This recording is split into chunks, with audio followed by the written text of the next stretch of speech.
Command Point now has merch. Link in the description.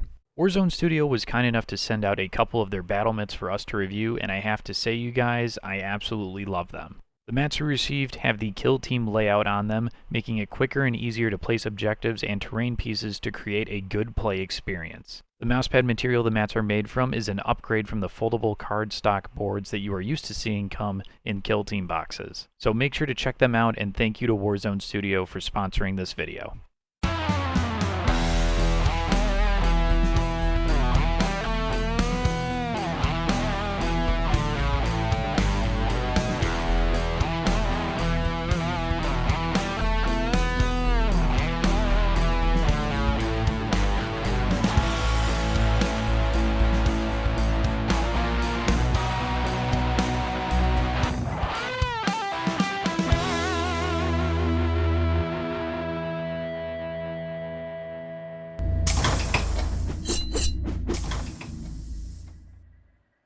Hello, everybody, and welcome back to Command Point. Shane, how's it going over there?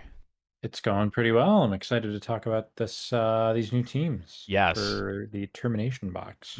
Very exciting. A lot of hype for both of the teams in this box. This is just a cool looking box, period. But today we're specifically going to be talking about the Brood Brother Kill Team. This is the Gene Stealer cult, flavored guard kill team. Some super interesting stuff going on with this team. Some scary stuff going on, especially with the patriarch model in this team. So let's go ahead and get straight into it, Shane. Let's talk about their archetypes. They can take infiltration, security, seek and destroy. So a good spread of archetypes they can take there. In terms of their operatives, they can choose a Brood Brother commander who has a few different weapon options, and then 9 Brood Brother operatives selected from an agitator, gunner with a flamer. Don't know about that one. The Brood Brother gunner, grenade launcher, one with a melt-a-gun, one with a plasma gun, and then an icon ward, a knife fighter, a medic, sapper, sniper, trooper, veteran, and Vox operator.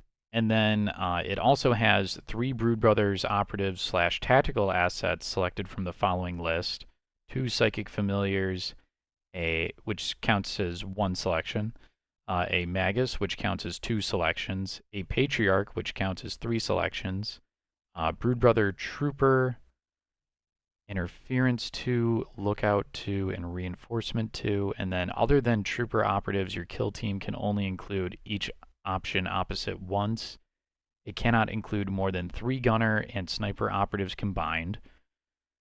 Your kill team can include up to 1 Brood Coven operative. If one of those operatives is selected for deployment, your commander operative loses the leader keyword for the battle. And then interference, lookout, and reinforcement. These are tactical assets, not operatives, and are explained on the following page, so we'll get to those in 1 minute here. But before we go any further, guys, I do want to thank Games Workshop for providing this box for Shane and I to review and preview for you guys. So special thanks to Games Workshop for that. So where do we want to start, Ryan? I don't know. After these, I just spouted a lot of information from this operatives page, so let's break it down a little bit here, Shane. So how am I like mix and matching my operatives with this team? so you're always going to have your commander, whatever you want to give him, and you're gonna have You're always gonna have the 9 specialists, presumably. I guess you can take a trooper, but if I'm counting correctly, you don't need to take a trooper. Where it gets kind of interesting is after you've selected your specialists, you have these extra operatives slash tactical assets. So obviously the patriarch is one of them, and he counts as all 3 of your selections because you only get 3. You can have 2 psychic familiars that count as 1, or you can have a primus or a magus, which count as 2. And the neat thing here is you can take more troopers, which is kind of boring. But you have these tactical assets that they reference. So let's go over that. Yeah. Basically, if you select any tactical assets to be like a part of your list effectively, um, during the firefight phase, when you would go to activate one of your operatives, you can use the tactical asset that you chose instead. Um, and there's a few of them, so it kind of like takes the place of an activation. So it's noteworthy. We'll get into it later, kind of, but this team's always going to have 12 activations. You'll never have less than that, at least like unless you have a dead model or something, obviously. So let's go over the assets first. So you have interference. Basically, you select an enemy operative within 6 inches of a kill zone edge, excluding your opponent's kill zone edge, and roll a d6. And if it's equal to or greater than their APL, you subtract 1 from their APL. That is interesting. Very weird. Some of these are going to be really hard to gauge the power level because Yeah. it's very bizarre. Um, you have a lookout. You just select an enemy operative, and that operative and all enemies within 2 of it gain a Crossfire token, Okay. which So we'll do we get want? into next. Yeah. Do we want to talk about the Crossfire token? Because that is We can, this sure, I whole. guess. Yeah. We'll pivot to that. We'll come back to reinforcement, but Crossfire is this kill team's defining ability. So each time a friendly Brood Brother operative fights in combat as the active operative or makes a shooting attack, if the enemy operative is not incapacitated, that enemy operative gains one of your Crossfire tokens. And then each time a friendly Brood Brother operative fights in combat or makes a shooting attack in the roll attack dice step of that combat or shooting attack, you can spend any number of Crossfire tokens the enemy operative has, and for each token you spend, you can re-roll one of your attack dice, and then you remove the spent Crossfire tokens. So, really encouraging you to kind of like, I guess, swarm enemy operatives. Would you say, Shane? Yeah, so noteworthy is that I believe Compendium Brood Coven and Wormblade have this as a strategic play. Now, obviously, it's better to have something like this for free than have to pay command points for it. Mm-hmm. But I think it is noteworthy that the Crossfire strategic play has widely been considered to be quite bad.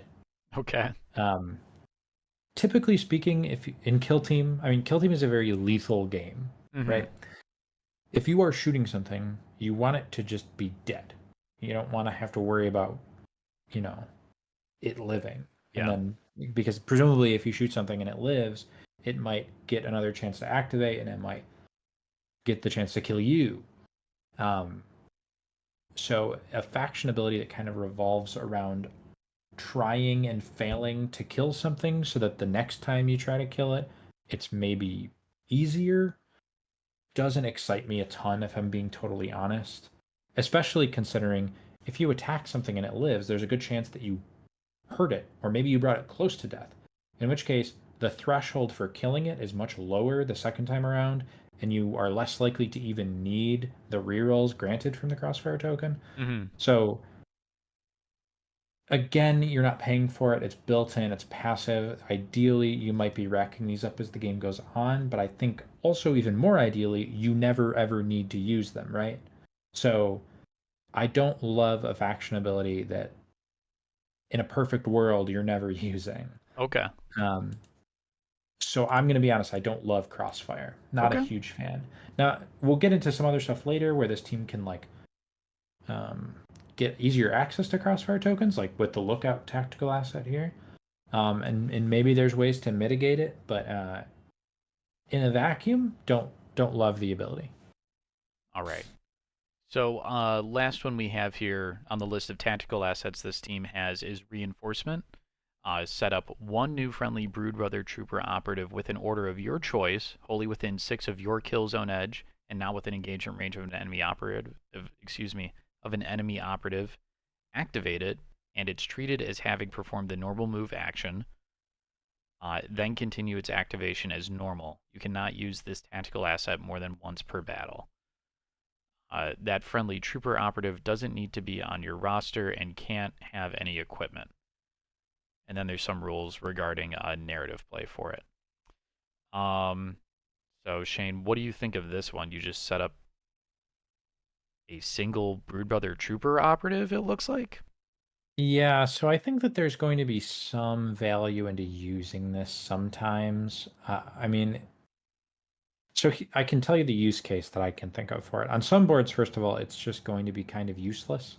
Like any board with like where the deployment zone is 6 inches out and the kill zone edge is the back of your deployment zone. There's almost no reason to do it that I can think of off the top of my head. But on, for instance, some of the diagonal deployment setups, the kill zone edge, your kill zone edge is like the whole right side of the board, I guess, from depending on the angle you're looking at it, Mm-hmm. and it extends well beyond your deployment zone. So I think there are going to be layouts where putting or using reinforcement to grab objectives on turn one could be useful because obviously they just come out and like tap a point basically. But it's very dependent on whether or not you're actually able to drop a guy within 6 inches of your kill zone edge. Um, I don't know if this is ever going to get used, but that's the use case I can think of. Okay. All right. So, I mean, overall, the tactical assets don't excite me a ton. It's interesting, and I think this team has a really wide toolbox, and it's going to be Yeah. interesting to see how people utilize it. Um, but none of this leaps off the page to me, personally. Okay. So let's go ahead now and dive into the models data sheets themselves. I'll start us off here, Shane, with the Brood Brother Commander. There's a few different weapon options for this commander, which I'll have a picture posted here for you guys if you're watching on YouTube. But the big thing with this operative is going to be its coordinate ability. So once in each strategy phase, when it's your turn to use a strategic play or pass, you can use this ability instead. If you do, you select one enemy operative visible to this operative to gain a Crossfire token. So I do love another way of putting out Crossfire tokens. I don't love the fact that the enemy operative has to be visible to you in Yeah, order for that to happen. Yeah. we've sort of seen abilities like this kind of fall to the wayside through balanced data slates. What comes to mind is Firestalker Kinban's Call the Kill used to be the leader needed to have visibility of the operative, and then you could call the kill. Um, and they've since changed that to if the leader's alive, you can pick an enemy operative. And the same thing with Hearthkin Salvagers. The leader would need to see somebody in the strategic phase, and then you could give them a grudge token. And they have since changed that to say um, that now uh, they just need to be alive, and you pick an enemy. Yeah. So, and honestly, I mean, Crossfire token, it's okay. It's not better than a grudge token, obviously, No. um, in my opinion. And I would say it's pretty objectively worse than what Call the Kill offers at this point. It is just one reroll on one guy. So I don't know. It's nice again though that you have ways to pass them out a little bit more outside of shooting and failing to kill things. Um, I don't know. It's interesting. Because a lot of what we're going to see here as we go through the operatives is a lot of the heavy hitting guns and even melee operatives hit on fours. Mm-hmm. Um, and the way you get around that is the crossfire token. So if Right. this team can't put them out reliably, they're going to really struggle. All right. Uh, and yeah, do we want to talk a little bit? I mean, he's got some options. He has the power weapon and claw, which is Yeah. it's just a power weapon with balanced. He's got a chain sword and claw, which is a chain sword with balanced and rending. Um, a las pistol, a drum fed auto gun, which is an auto gun with ceaseless, a bayonet if he takes that, and he can take a bolt pistol. And I believe he gets the las pistol if he takes the power weapon. Yes. So I'm not sure what you're going to want to give this guy. My first instinct is chainsword with the bolt pistol because it's like the melee is still mostly fine most of the time. Yeah, you're getting balanced and rending. with the chain sword and claw. Yeah. So that would probably be my take here. And Hmm. obviously the Brood Brothers, they are guardsman chassis. They are 5 wounds, I'm sorry, 7 wounds, 5 up saves, the leader being 8 wounds. Hmm. Next up we have the Agitator. So this guy, he just has a melee weapon, no guns. Shock Maul, 4 attacks on 4s, 4/4 with stun. So again, we're hitting on 4s here. However, the Agitator is pretty interesting. He has the Devoted rule. So once per turn, when he fights in combat and there resolves successful hit step of that combat, he can ignore the damage inflicted on it from 1 normal hit. So he Okay. gets a little bit of tankiness in melee, assuming he's not being Yeah. critted, crit. Yeah, because this doesn't stop Um, crits, just a normal hit. yes. And then he has the Siren Caster ability. So each time a friendly Brood Brother operative fights in combat or makes a shooting attack against an enemy operative within 6 inches of the Agitator, in the roll attack dice step of that combat or shooting attack, you can spend 1 Crossfire token for free, even if that enemy operative has none. So this guy's always going to be benefiting from this ability. Hmm. So effectively, his shock maul also kind of secretly has balanced because he has an aura of balanced when attacking enemies near him. So you're going to want to throw this guy up the board, I think. He isn't going to live very long, but he No. does have that little bit of extra beefiness in melee, which I like. Okay. So moving on here, we'll take a look at the gunners. They're pretty much, I don't think there's anything that we haven't seen in terms of their weapon selection. Obviously, you're probably going to want to not take the flamer gunner. Um, they got a grenade launcher gunner, they got a melt-a-gun gunner, and they have a plasma gun gunner. I think good strategy is you take those three right there. Um, Although you can remember that only if take, you can only take, if you're taking the sniper, you can only take two gunners, right, Shane? yes, Okay. yeah. Yeah, so a little bit of list building going on there. But yeah, they like Shane said, these guys hit across the board on fours, except for the flamer, which hits on twos. Hey, well, you know what? The Flamer is really good at shooting and not killing things, so it will give Crossfire tokens very easily if you I want to use it. I feel like that's a bad idea, Shane. Yeah, maybe we shouldn't tech into not killing things. Yeah, That maybe seems you like a should losing just kill strategy. things. Yeah. If you want to play Kill Team without killing things, you can play Crute. Yes. Yep. Next up, we have the Brood Brother Icon Ward, who is basically your uh, icon bearer. He has a funny weapon. It's called Large Knife. Yeah. Um, I wish it read comically large knife. yeah. Cause like Um, it's, oh, what do you got? Oh, I've got a big knife. yeah. Like a Like lot it's of so things in stupid. a lot, What is a up with lot- these guys? They all got like 4 arms or whatever, but like so far two of these four operatives are pulling up with a single melee weapon. well, the Brood Brothers are basically Cadians. They haven't evolved into 4-armed beasts Oh, yet. true, true. Um, so he can only carry a It's a knife, though. I guess if they just said knife, then they couldn't justify him not having a pistol, so it has to be a large It's knife. an all right knife. 4 attacks Um, on fours, 3/5. It's yes. okay. Uh, yeah, in a pinch, so this is not normally a melee operative. So obviously he has the icon bearer ability that all the icon bearers have, where he counts as an extra APL when standing on an objective.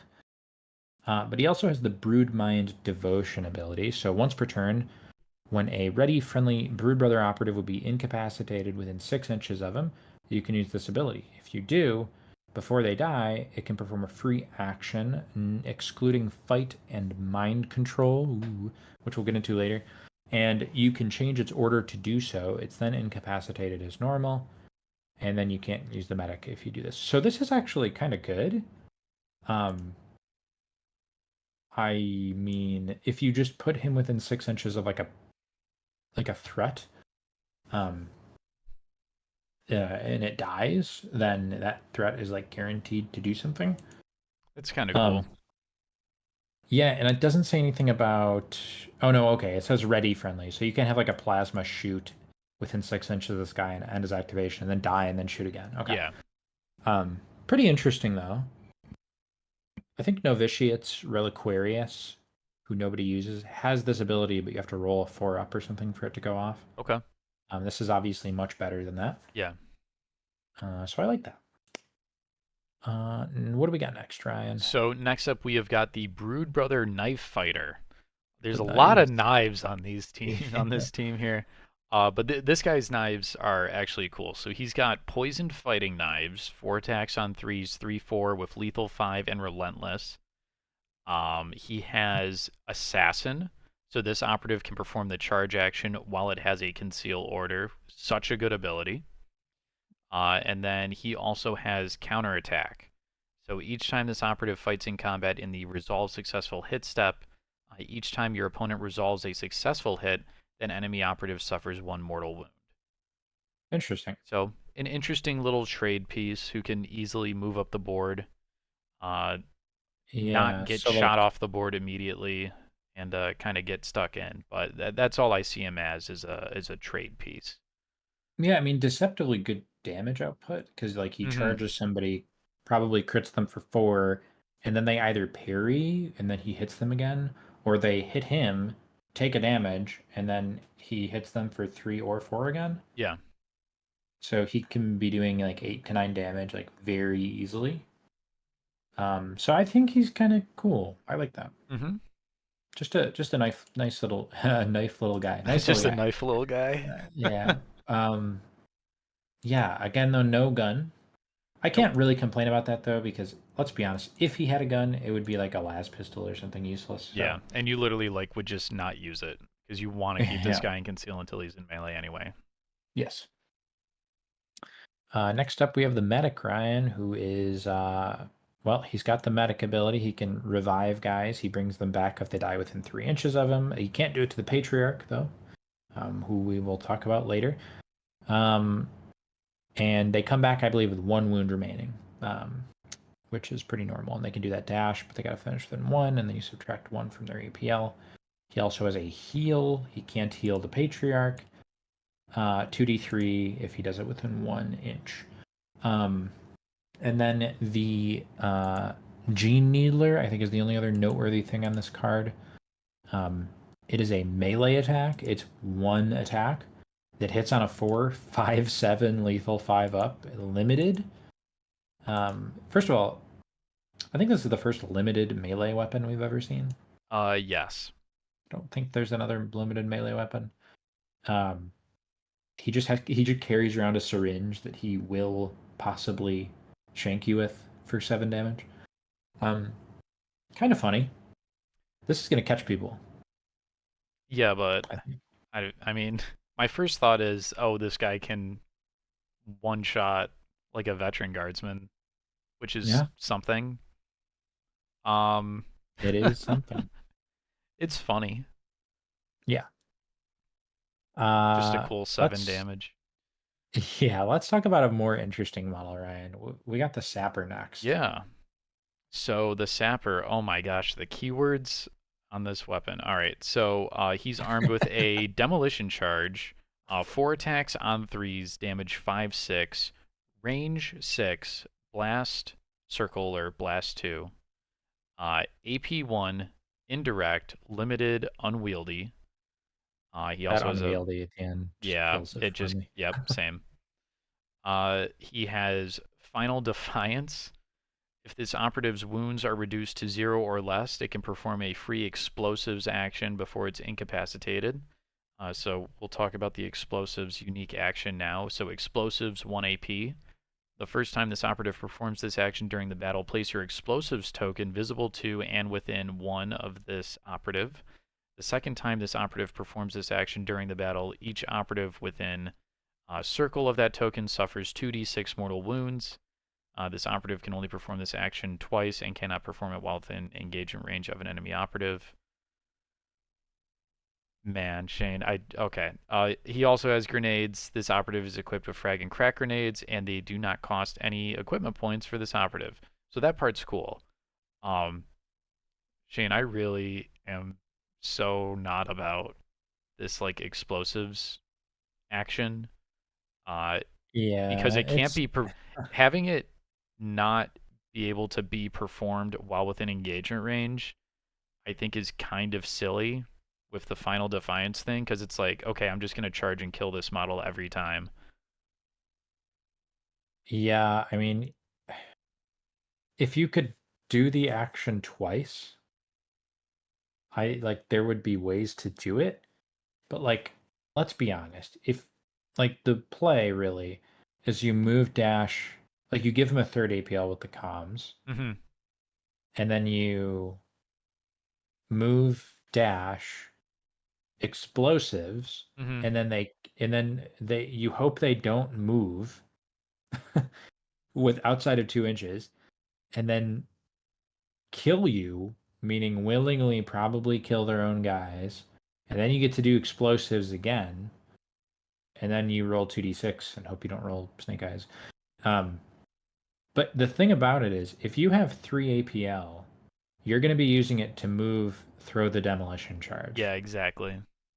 And then, so okay, let's say you've already done that. Why is this guy alive? Why are you comms buffing him again?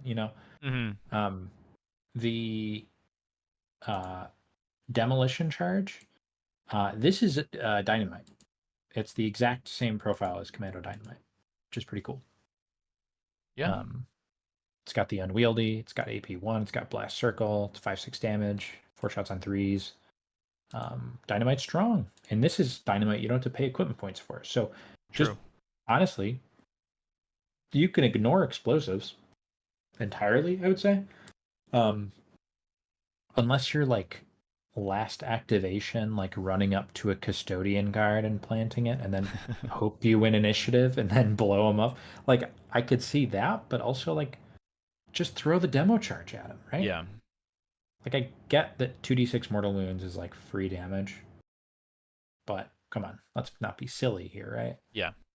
Anyway, um, there is maybe funny plays where you can like have him run up and plant and do explosives within 2 inches of guys, or like drop the explosives within 2 inches of guys. Well, yeah, actually, sorry, I've worked it out.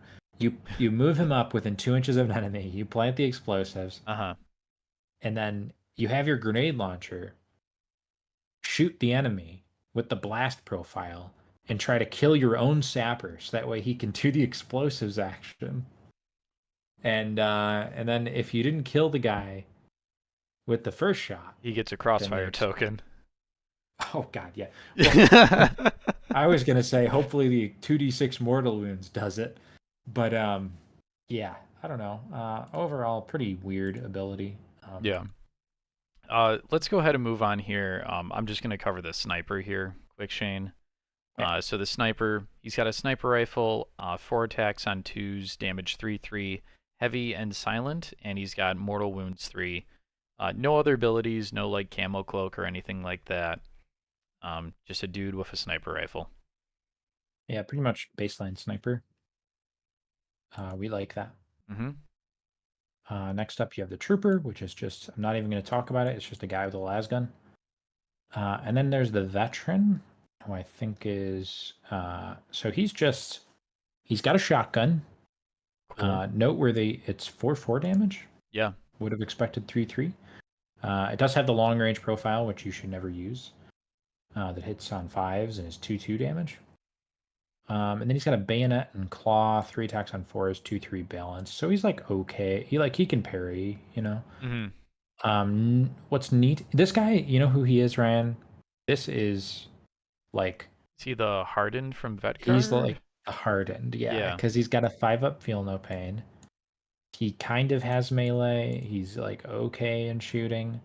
Um, and he's the thing about him is that he's got a bodyguard ability where he can use a tactical ploy, unquestioning loyalty, that we'll get to later, for 0 CP. So and that ploy we'll talk about it, but it's like a bodyguard, what you would imagine. Okay. Next up, Ryan, we got the Vox operator, and that's just a comms, but he's got a jam ability. Do you want to talk about that? He's got Jam, which is 1 plus AP. So select one enemy operative in this operative's line of sight or visible to this operative if you subtract one additional action point. Okay, that's interesting. You roll 1d6 until the end of the turning point. The enemy operative is treated as having a group activation characteristic of 1 and cannot be activated or perform actions until it's the last enemy operative to be activated, or a number of enemy operatives has been activated equal to the result of the d6, whichever comes first. This operative cannot perform this action while within engagement range of an enemy operative. So we've seen this ability on, I think, like one or two other teams, right, Shane? Yeah, it's kind of like Omni Scramble, sort of. Mm-hmm. I don't entirely know how often you're going to be able to like budget this. Because ideally you'll want to, I don't know. It's pretty I interesting. think it would be okay. Well, here's the thing though, is that because you're already going to be spending one AP, presumably a turn on signal, it's like, how do you weigh the value of giving an operative plus one APL or keeping an enemy operative from being activated for a while? Yeah. You know, I feel like against elite teams, you'll probably be doing jam a lot more. But against like your hordes and your semi hordes, I could see like just completely ignoring that and doing signal instead the entire Yeah, game. Jam is interesting, but I wouldn't be surprised if it doesn't get used a lot. I mean, ultimately this team has a lot of stuff. Yeah, And, it's better to have stuff that you might not use a lot than never have anything. yeah, Um, so this will come in handy at some point for somebody, and the effect that it gives is substantial enough that it could be, it could help you win a game. So, but mainly he is a comm specialist, and that's his primary utility. hmm, So moving on, next we have some of the extra operatives. So first we have the Psychic Familiar, and remember, if you choose to take the Psychic Familiar, you get two of them, and that counts as one slot. So they are GA2, goes without saying. Um, they are 2 APL, 6-inch movement, 5 up save, 3 wounds, 2 defense. Uh, GA2, like I think I already said that. But they have claws, 3 attacks on 4s, 2, 3 with rending. So, not really why you're taking them, but no, rending is kind of nice. They have the small rule, you can't give them equipment. They have super conceal, which I love.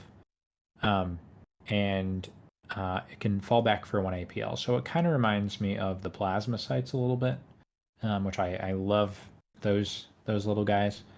Um, it also has the elusive ability. So this operative can perform mission actions while within engagement range of an enemy operative, uh, which, um, if I'm not mistaken, you can already do.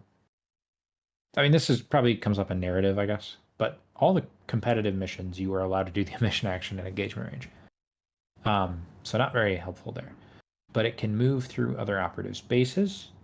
It can move with an engagement range of enemy operatives.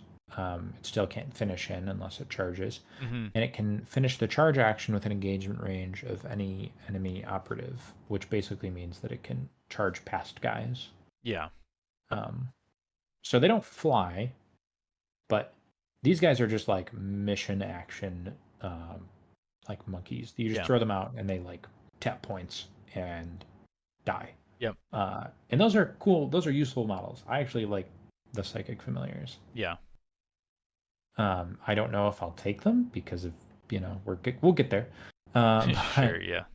Ryan, do you want to talk about the magus? Magus? Yeah, so the Magus, whatever, 9 wounds. We have a auto pistol. The bio dagger is interesting. 2 attacks on 4s, 3-6, lethal 4, and the force stave, 4 attacks on 4s, 4-6 with stun. Has the spiritual leader ability, so friendly broodbrother operatives have a 5 up invuln save, cannot be injured, and their APL cannot be negatively modified. Oh my god. Yeah, that's Okay, just that's a passive. lot of good stuff. There's the telepathic overload, or yeah, Overload for 1 AP, Psychic Action, select one enemy operative visible to this operative, subtract 1 from its APL. And then we have Mental Onslaught for 1 AP. Select one, this is another Psychic Action, select one enemy operative within this operative's line of sight to suffer 2 mortal wounds, or 4 mortals if it's within 6 of this operative, then roll 1d6. If the result is greater than that enemy operative's APL, it suffers another 2 mortal wounds, or 4 mortal wounds if it's within 6. You Oh, can like do up to 8 mortals if you're within 6 of somebody while doing this. I'll keep going. Oh, I am. Keep rolling 1d6 in this manner until you roll equal to or less than that enemy operative's APL, or it has suffered 8 mortal wounds Oh, during okay. this action. This operative cannot perform this action while within engagement range of an enemy operative. So, I mean, that mental onslaught ability is. Are you pretty much. Wait, are you pretty much like guaranteed in 8 mortals? Oh my You keep God. you keep Wait a minute. rolling. Hang on. Keep rolling 1d6 in this manner until you roll equal to or less than that enemy operative's APL. So usually like 3, you got to roll less than a 3, and then the attack stops. Otherwise, you keep rolling until you inflict 8 mortals onto an enemy model with this ability. So yeah, you have to roll greater than their APL. But here's the crazy thing, Ryan. You can walk up with the Magus, do telepathic overload on a guy to Okay. make them 1 APL, and then do mental onslaught Ah. and just keep going. Unless you roll a 1, you're going to do 8 mortals to them. Yes. Yeah, one thing I did forget to mention with this model was that it does have APL 3. Yes. Yeah, And that's and pretty 9 important. wounds and a 4 up save. Hmm. Um, so that's crazy. Um, I mean, that's just gonna crush souls, that ability. Yeah. And I mean, he doesn't. Am I wrong? He doesn't even have to be engaged to do this. Uh, it is a psychic action, so I don't believe you have to be engaged in order to perform a psychic action, correct? Yeah, you could just sit back and just like ping Yeah. mortals. Here's the other thing too. So it says select one enemy operative in this operative's line of sight to suffer 2 mortals or 4 mortals. So like the 4 mortals happens if you're within 6. But Mhm. because it says keep rolling 1d6 in this manner until you roll equal to or less, or the opponent suffers 8 mortal wounds, you don't have to be within 6 in order to do up to 8 Yes, mortals. You can be across the board it just doing happens this slower. action. Yeah, and I mean you're gonna have like less or more chances of failure because you're rolling more dice. But still, I mean it's a really cool ability. Yeah, against 2 APL models. Like, this is the ultimate anti-sniper on conceal on a vantage Oh, point guy. so true. You just look at him, make him 1 APL, and then do 2 mortals, and then keep rolling, doing 2 mortals each time you roll a 2 up. Hmm. And if it's 7 wound model or an 8 wound model, it probably just dies. Yeah. And it's got an okay melee profile. And the spiritual leader ability that makes everybody not injured and have a 5 up invuln save is pretty neat. And their Um, APL cannot be negatively modified.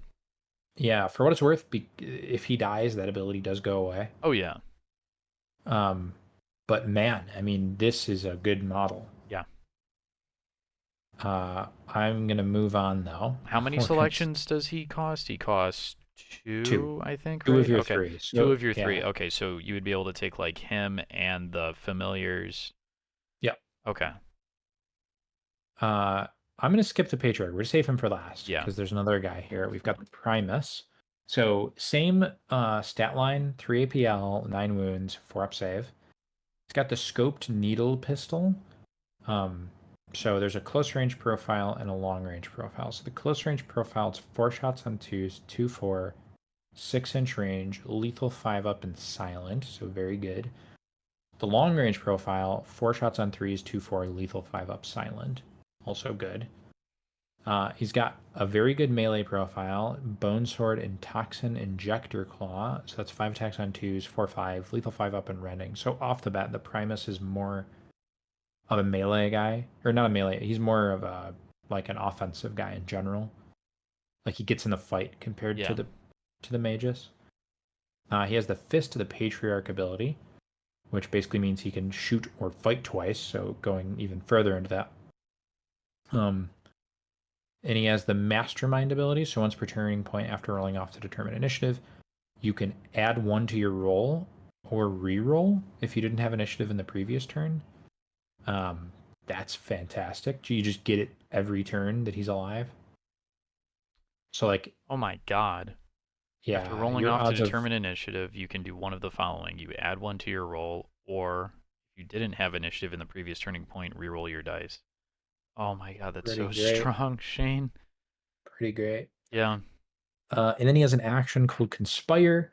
You gain a CP. You just can't stay within 3 inches of an enemy operative. I think you'll do this turn 1 and then probably not again unless he really has nothing to do. Yeah. Um, Um, okay. yeah. This guy also costs 2 of your 3 budget. Yes. So I Okay. mean, he is definitely more of like a hammer than the Magus. The Magus is a little more techy. I don't know which one I like more. I mean, that thing we were talking I about. mean, he's a really good hammer just because of that mastermind ability, man. I, Yeah. let me tell you what, after our last game, Shane, I sure wish I had a model on my Night Lords team that had mastermind. Oh yeah. Oh yeah. Yeah. Losing initiative every turn is not fun. Mm-mm. My only problem with the Primus is we're describing him as a hammer. Like his compared to the mages, he is not a utility guy. He's a guy that goes in and he messes stuff up. Yeah. This would be really great. More so if they didn't have like the ultimate hammer True. as an alternative If to he's the the hammer, Primus. this is the sledgehammer. Yeah. So okay, the patriarch. There's a lot here, and this is, I think, what people are waiting for. So if you have skipped to this part of the video, welcome. You missed out on the large knife, so I'd recommend you go back and listen to that. But patriarch, 21 wounds, Ryan, four APL, uh, 4 up save, 3 defense dice, 6-inch movement, no gun, 5 attacks, claws on 2, up 5-6 damage, relentless rending. Oh my god. So he's like an angry gene stealer, which is fitting. And he's got quite a few abilities. He's got 2 abilities and 2 unique actions. So, first ability, Alpha Predator. This operative has a 4-up invulnerable save. Okay. Its APL cannot be modified. Okay. You can activate it twice during the turning point as long as it has action points to spend. Stays ready while it has. But it cannot move more than, okay, 6 plus 3 inches, or 6 plus 3 inches per turning point. The I think the shapes are reaching their life, like Yeah. their Can we get expiration rid date. of these shapes, please? It's At it's this getting point. silly.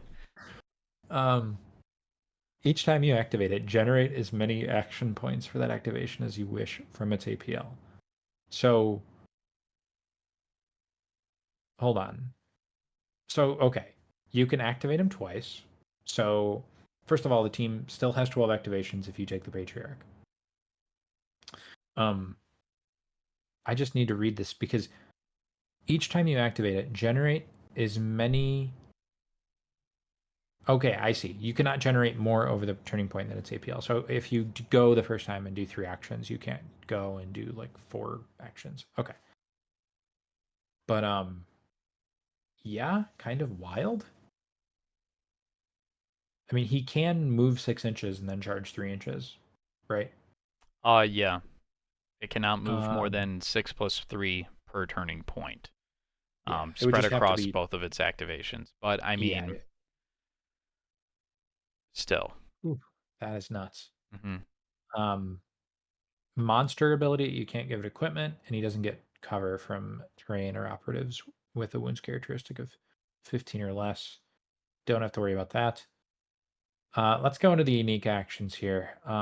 Mind control. I feel like I'm reading a whole faction here as I go over this operatives rules. Yeah. So mind control, 2 APL. Sounds like a lot. This guy's got 4 APL.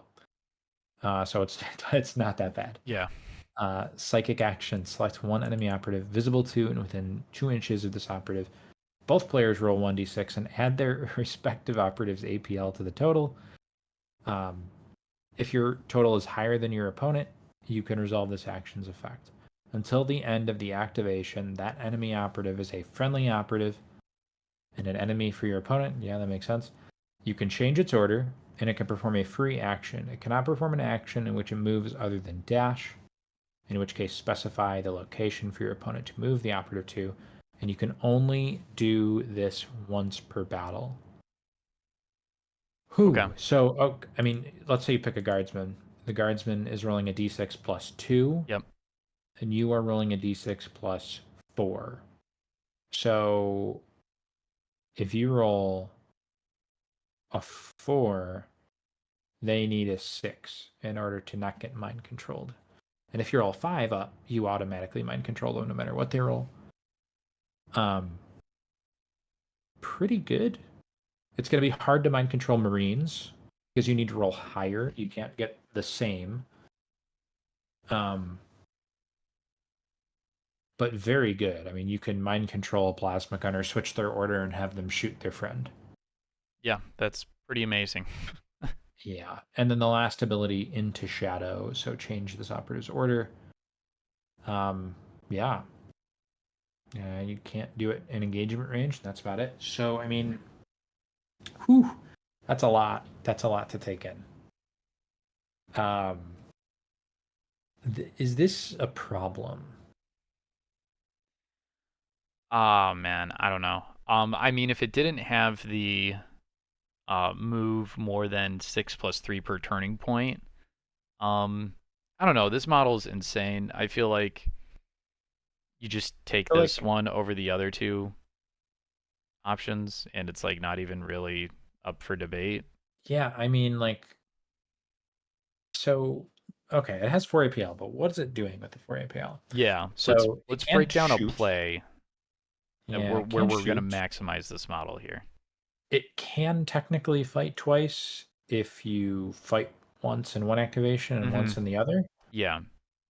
Um, In like, my mind, what I'm thinking is a situation where it'll charge, it'll fight, it'll like mind control somebody, or not mind control somebody because you need at least one APL left in order to get that second activation. So let's say it charges and fights somebody. It'll end that activation and then it'll start its next activation on 4 APL, right? It starts at the, because it says generate as many action points for that activation as you wish from its APL. And then let's say you make a 3-inch charge onto another operative, you fight again, kill something, you mind control something else with your 2 remaining AP, or say you're on an objective by yourself, you can say you're playing like secure or something.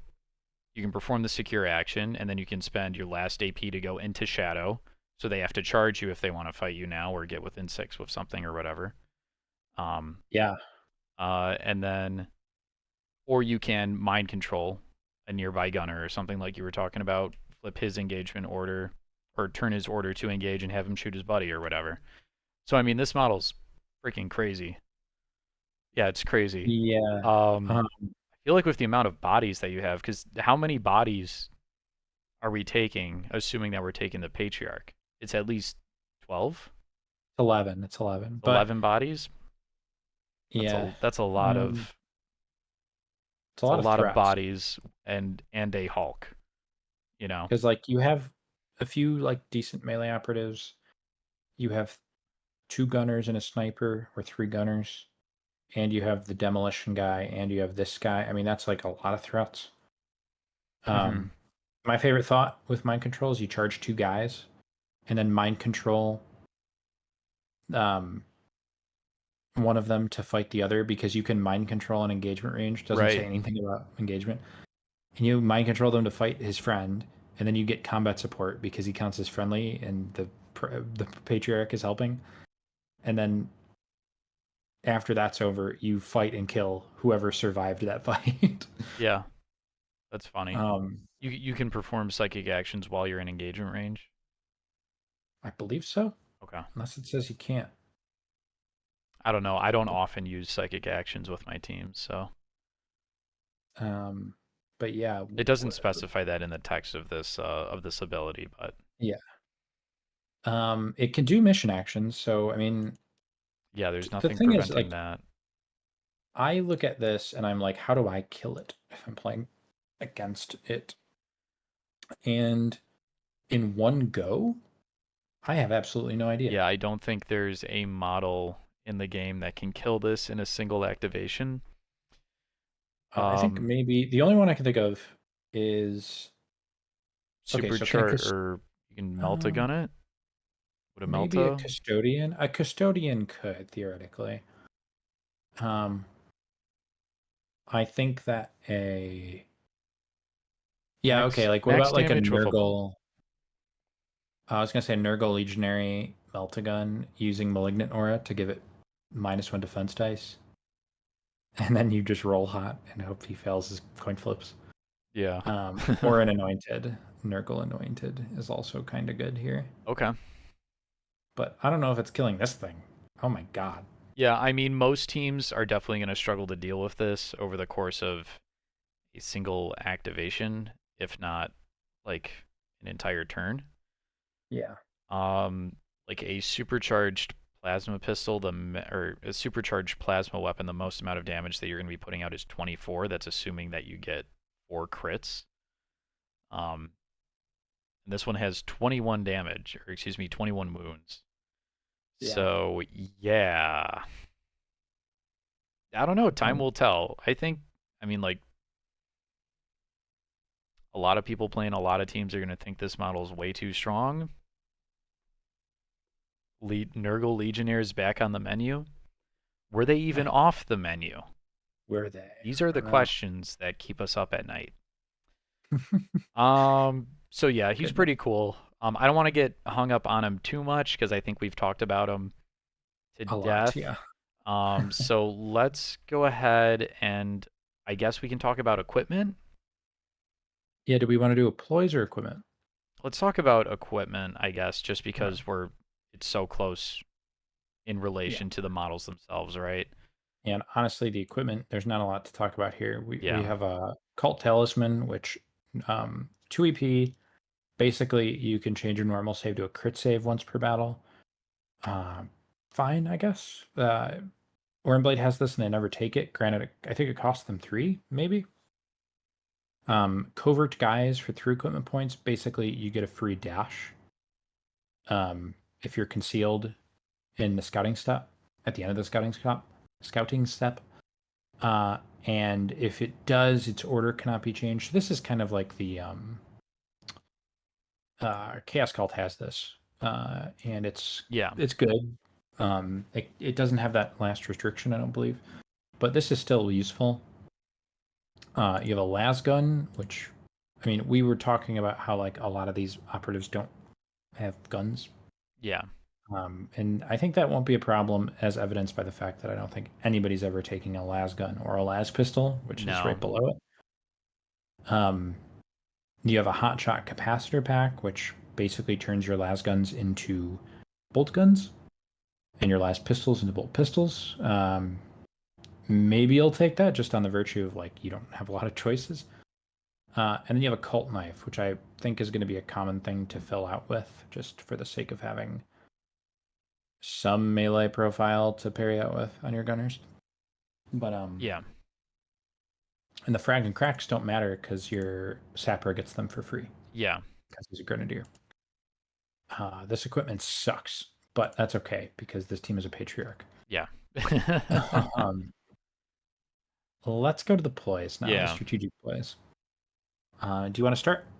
Sure. So I'll start us off here with Pervasive for 1 CP. Until the end of the turning point, each time a friendly operative is activated, ignore the first distance of circle it travels for a climb, drop, or traverse during that activation. That's pretty good. Yeah. Crute have that. It's solid. I don't Hmm. use it a lot with Crute. I know a lot of Crute players love Bound, which is I think the same as this almost.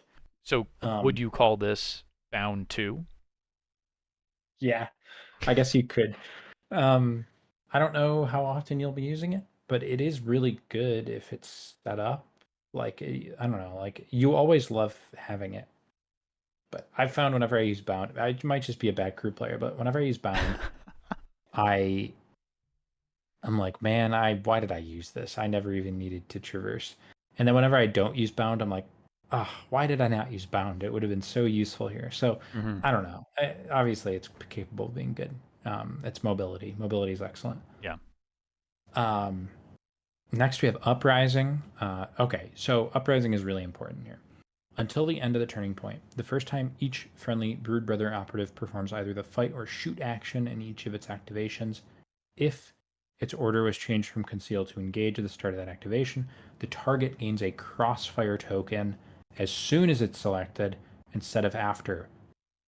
And this has no effect if that friendly operative is activated with an engagement range. So um, this is an interesting little like situation you can set up where turn one you're mostly concealed, you're scoring your points, and then on turn two you play uprising, and as many of your guys flip to from conceal to engage as possible, and they all kind of have balanced. And if they're shooting the right guys, like that your leader used his ability on, then they're getting double balanced. Um, so the problem is turn three. If turn two went really well, on turn three, most of your guys are engaged, and you can't really use uprising again. So you need this big turn two, and then hope it went well enough that your like patriarch can just clean up. I Yeah. think I'm pretty sure is the playstyle here. Um, and it's in you gain it immediately instead of after. So you don't shoot them, get a crossfire token, and then the shot resolves and they get another one because you just get it earlier instead of getting another one. Very interesting. And I think this ploy kind of like makes the team work, sort of. Okay. Next up here we have embedded for 1 CP. Until the end of the turning point, each time a shooting attack is made against a friendly operative that's in cover provided by heavy terrain, in the roll defense dice step of that shooting attack before rolling your defense dice, one additional dice can be retained as a successful normal save as a result of cover. You know, I think you can. What were you going to say, Shane? so I know we are on the patriarch hype train, but Yeah. the magus gives your guys a 5-up invul. Okay. And if you have a plasma gunner behind heavy cover that just flipped to engage and shot something, and somebody shoots back at him, he's auto retaining 2 5-up saves, even if it's like a plasma shooting back at him. That is pretty interesting, I think. I don't know if it's worth spending a CP on, but I do think that there's synergy there with the Magus.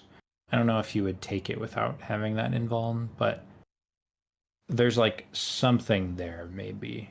Okay. People love double retains. Double retains are weirdly powerful, especially paired with an invuln. Mm-hmm.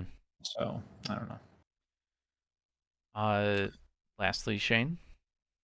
Overcharge lasguns. It is what you expect it to be, except they actually wrote it much better than they did 2 years ago, when Vetguard, or I guess 2.5 years ago when Vetguard was released. So, um, until the end of the turning point, each time a las weapon is selected for a friendly Broodbrother operative to shoot with, you can choose to overcharge it. If you do, that weapon gains the AP1 and hot special rules for that shooting attack. So, um, basically, I just like how they did it without having to like put a whole other profile on the page. Like you could just use the words and people will know what the words mean. Crazy Crazy concept. concept. Yeah. Um but yeah, I mean I guess you could, Vetguard, everybody talks about the oh, you take the hot shot capacitors, then you overcharge las guns, then it's like everyone's a gunner. Well, I've never really seen that actually work. It's been like 2.5 years. And if I had to guess, it probably doesn't work with this either. But it's cute, and you have the option to do it. But yeah. So next up, Ryan, tactical plays. Do you want to start with ruthless coordination? Yeah, so this is 1 CP. Use this tac ploy when determining if an enemy operative is in a friendly operative's line of sight. Determine visibility as normal, but you can instead determine cover and obscuring from another friendly Broodbrother operative that both aforementioned operatives are visible to, but that isn't within engagement range of an enemy operative. So, I mean, this is a pretty good ploy. Yeah, I would I think mean, so. You have a lot of operatives on the board, so chances are, if one of your operatives can't see an enemy, you can pop this, and maybe one of your other ones does. I mean, that's just value in having a lot of numbers so with this team. you have to be able to see them. You have to have visibility. But if they're like behind cover and conceal, you can have another guy that's able to shoot him. Like, say they have a shot on him outside of cover. Hmm. It's like I think it reads. No, you know what? This is pretty good. I don't because you can have a guy like run up within 2 inches of a guy and shoot him, and then another guy across the board shoot him again for a CP, basically. Like if the guy's like in conceal and cover or Okay. something. So that is kind of good. I just that's really good against elites, right? Because you can wait till they're done activating and then just like do this to them. Yeah. Set up 2 shots, despite only one guy being able to like really shoot the guy. So kind of good. Next up, unquestioning loyalty for 1 CP. Use this tactical ploy when a friendly leader operative visible to and within 2 inches of a friendly Broodguard operative is selected as the target of a combat or shooting attack. You can resolve that combat or shooting attack against that friendly Broodguard operative instead, even if it wouldn't normally be a valid target. This play has no effect on shooting attacks made with Blast. Okay, cool. Good to know. Blast and Torrent. It doesn't work. That's pretty interesting because the Broodguard that is guarding the leader, bodyguarding the leader, only needs to be within 2 inches of the leader that is getting attacked. So, like, if the leader gets charged, and the leader is whoever, if you took the Magus, that's your leader. If you took the Patriarch, that's your leader. If you took none of the cool guys, then your leader's the commander guy. Um, but like, say somebody charges your leader and fights them, and you have another guy within 2 inches of the leader, but not that didn't get charged, you can pay a CP and have that guy fight from outside of engagement range. Hmm. It's really weird. Yeah, and it's even Uh, better when you're doing that for free with your veteran. yeah, is it the veteran? Yeah, I I think it think is. so, Yeah, yeah. the guy with the field of it. Mm-hmm. Yep. Okay. Kind of just think of that guy as like a blade of wounds for your patriarch. Because it Yeah, doesn't say, honestly, I like just it's double checked it. It didn't say anything about it not being able to be used with the patriarch. yeah, because the patriarch, if I'm not mistaken, the patriarch is your leader, and then your Yep. commander loses the leader. So whoever one of the mages, patriarch or primus, if you take them, they become your leader.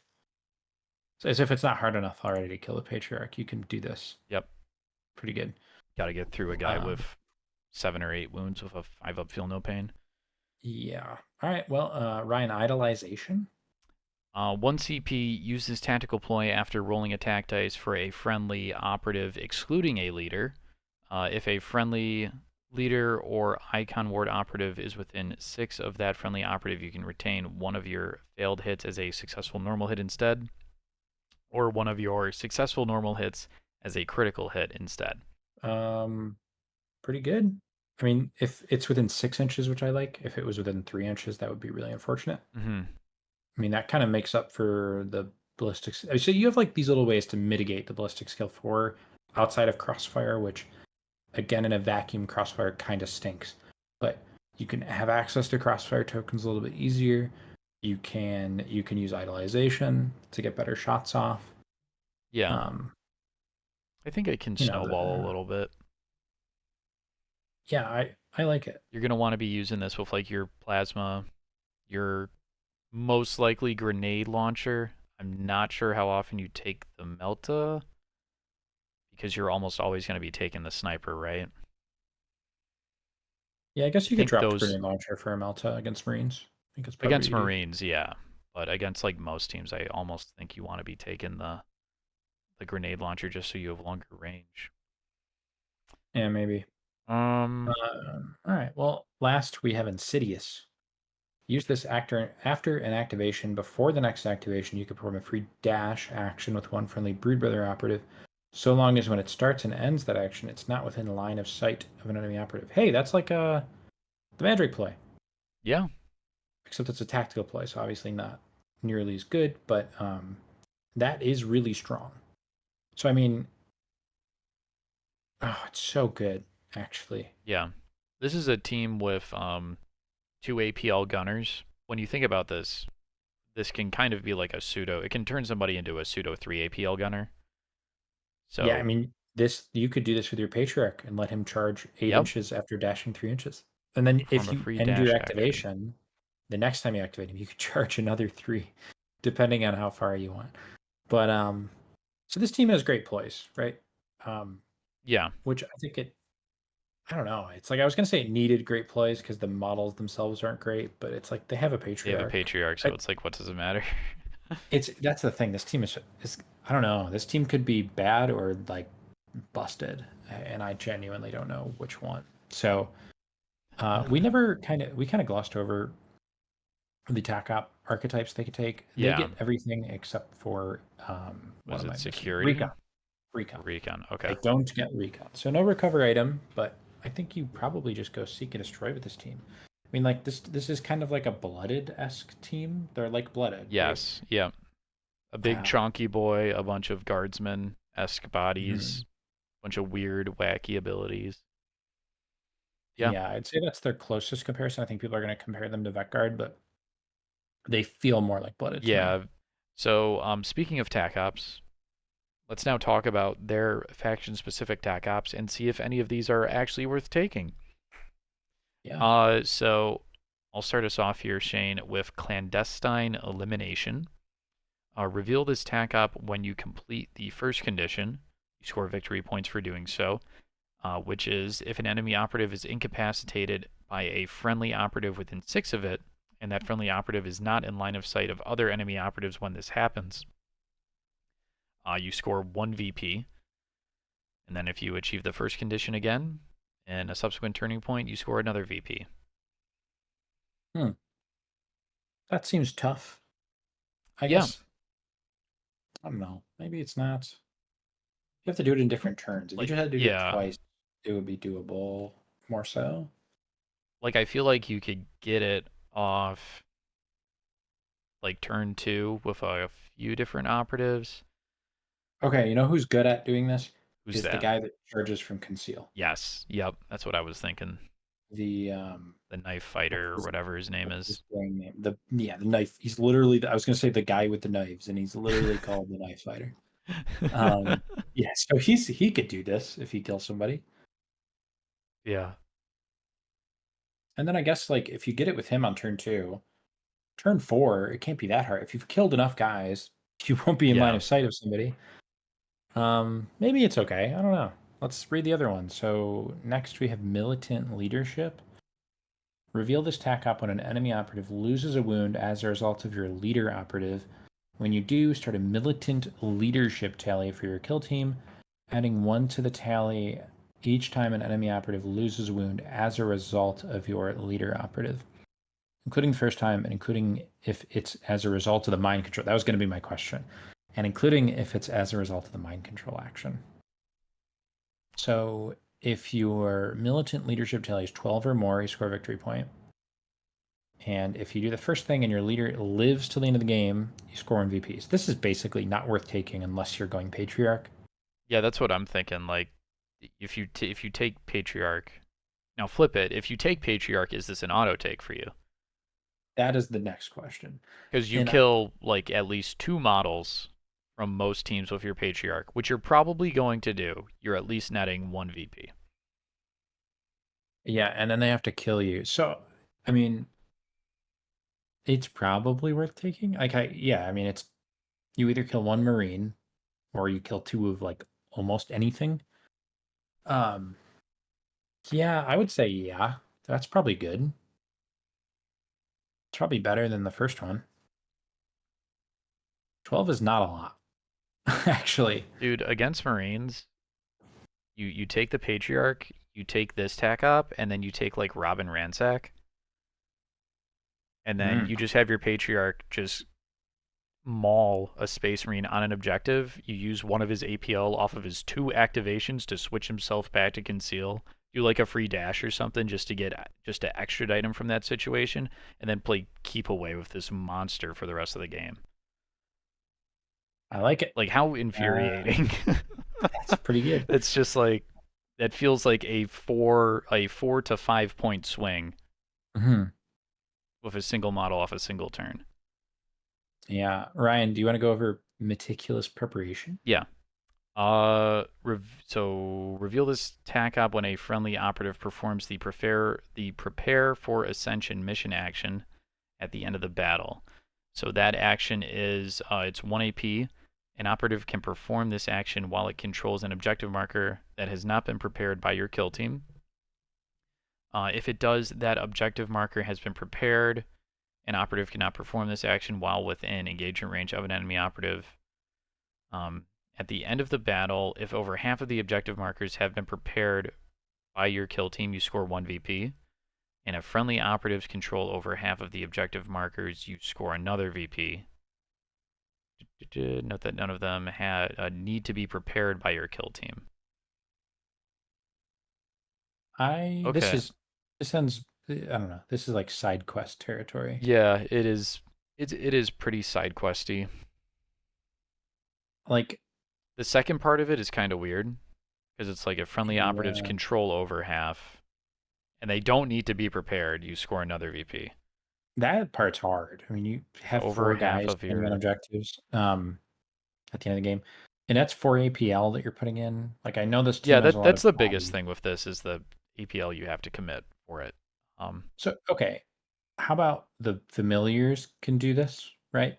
Okay. So, I mean, maybe that's okay. I mean, but then you're not taking the patriarch, so I don't know. Yeah. Well, I guess if you're taking the patriarch, you're not taking this anyway. You're taking militant leadership, probably. Hmm. So maybe if the patriarch isn't on your team for some reason, you take meticulous preparation. I don't know. I feel like we keep glossing over the fact that, the Magus and the Primus are both pretty good models in their own respects. Yes, I agree. And effectively they come with two little dorks that do mission actions. Like, I don't think you're going to take a Brood Brother trooper, and to be honest, I don't think you're going to take the tactical assets. Um, maybe I'm wrong. Maybe people will, but I don't know. Um, it's hard to judge this. I think that I don't know. I don't like it on first glance. No, me neither. I mean, just because you're performing mission actions on objectives that may have to, if you're playing secure, it's like, are you going to secure the objective, or you're probably going to forego it if you took this one in order to score that instead, or to try and score that instead, because it's not even. Yeah. Anyways, Yeah. C tier at best. My Like, yeah. if at So some point down the road, like the patriarch gets nerfed or something, very and possible. people gravitate towards the other 2 options for a leader model, then I can see it getting more play. But right now, I do not. I think that the general attack up approach at first glance for me is you go seek and destroy, and you're on the patriarch, and you take militant leadership. And honestly, if you're playing against them, like your instinct might be, oh, I'll take headhunter. But I think that's an actively bad decision because I don't think many teams can kill the patriarch in 2 turns No. unless the Brood Brothers player is like blundering turn one, getting caught. But like, I don't know how you kill. Like, if the Brood Brother player is being smart with the patriarch, I just have no clue how it dies on turn two. Like, end of the game, sure, I could see that. But on the second turn, like, that's 21 wounds and a 4-up invuln and a monster melee profile. I just don't know how it goes away. But Yeah. Ryan, is there anything else left? I think we hit everything, right? I believe we hit everything here with the team. Yeah. This is a Um, dense team. There's a lot here. yeah, there is a lot going on. And Fortunately, it's yeah. I think there is at this point in time a correct way of running the team, and that is just taking the patriarch, taking the sniper, taking whatever 3 gunners, aside from the flamer. And then I think the game plan here is against most teams, seek and destroy, probably rob and ransack, right? Yep. Um, you can probably also get away with clandestine elimination and militant leadership for that 5-point combo swing. Or that Mhm. it's technically a 4-point, but there's so much APL on this patriarch that it probably will be a 5-point swing. And then I think pretty much every turn you're gonna be. What are you budgeting your CP here for, Shane? Like uprising every turn? So I think you just use Uprising turn 2, Okay. maybe turn 3 if Uprising didn't really work out turn 2 and you still have a lot of guys in conceal. Mm-hmm. Um, I can see Pervasive turn 1 to like get to objectives easier if you need it. Right. Um, I mean, you can ignore Overcharge las guns. I think if you're not taking the 5-up Invuln guy, the Magus, I think you can ignore Embedded most of the time, maybe. Mm-hmm. But the tactical plays are great. Insidious is just gonna get played every turn after turn. I mean, it could get Yeah. played turn 1, honestly, because it sets up that massive charge. Oh my god, you can comms buff the sapper with the dynamite. So he's 3 PL, and then do Insidious to dash him, and then activate him and move him 6 inches and throw it. Oof, that's really good. Sorry. There's just a lot going on with this team. This team is really good, I think.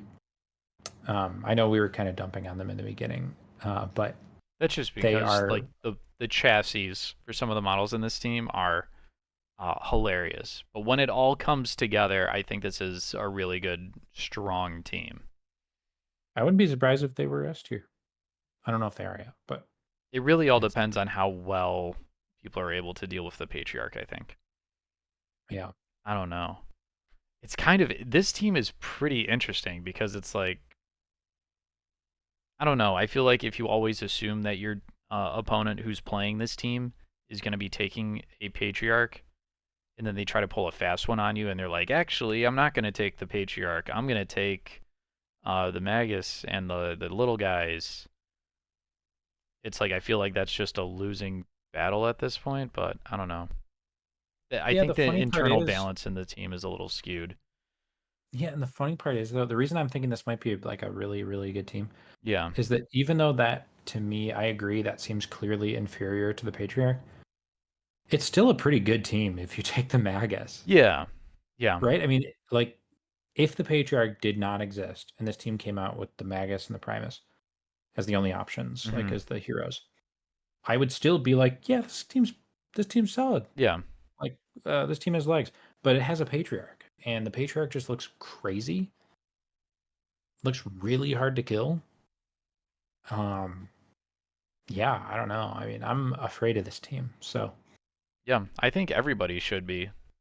yeah, The day of ascension has arrived. Yeah, I don't think there's anything else for us really to go over with this team, Shane. Any final thoughts? yep. My final thought is take the large knife. Okay. That's a good one. Yeah.